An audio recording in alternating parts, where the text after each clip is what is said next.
لە کاتێکدا جیهان بە هەستیارترین قۆناغی ڕاگوزەری سیاسی و ئاڵۆزی ئابووری و قەیرانی تەندروستیدا تێدەپەڕێت، کوردستان بە گشتی و باشوور بە تایبەت کە بەهۆی هەڵکەوتەی جیۆپۆلۆتیکیەوە بۆتە یەکێک لە ناوچە جێسەرنج و چەقی ململانێ هەرێمی و نێودەوڵەتیەکان.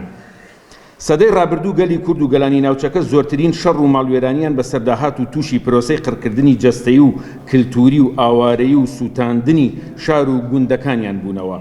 بەڵام بەهۆی شەپۆری گۆڕانکاریە سیاسیەکانەوە لە نێوان زلهێزەکانی جیهان خۆیاندا چەندین دەسەڵات و دەوڵەتی هەرێمی لە ناو چوون و جۆرێک لە شڵەژانی سیاسی هاتەبوون و سیادەی دەوڵەت نەتەوەکان کاڵبوونەوە و هەندێکیان لە ناو چوون.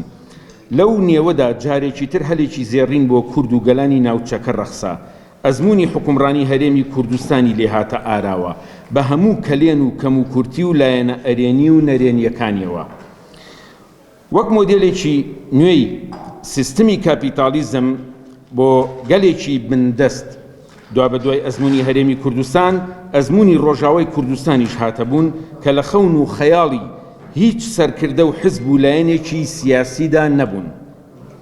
گەلەکەمان لە هەر چوار پارچەی کوردستان لە چاوەڕوانی دڵسۆزی زیاتر و زانایی و حکمەتی سەرانی حزبەکان و عاقڵمەندان و کەسایەتی و ڕۆشنبیراندا بوون تا هەوڵی زیاتر بدرێت و دەستکەوتی زیاتر بەدەست بهێنرێن تا بگەینە کەناری ئارام. مخابن لە ئێستادا هەوڵ و هەنگاوی پێچەوانە بەویست و خواستی شەهیدان لە ئارادایە.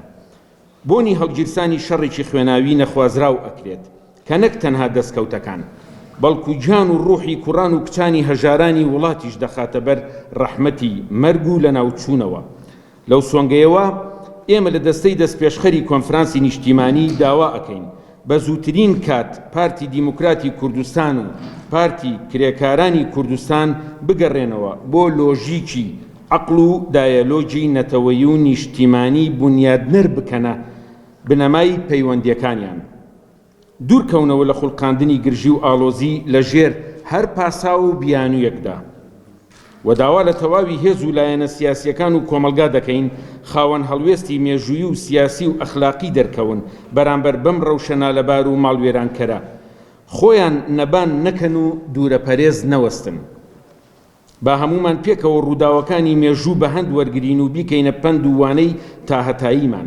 ئەو ڕاستیە تاڵە باش تێبگەین، شەڕی کورد تەنها دوژمن و داگیرکەران لی سوودمەندن، گەل دۆڕا و ماڵوێرانە تیایدا.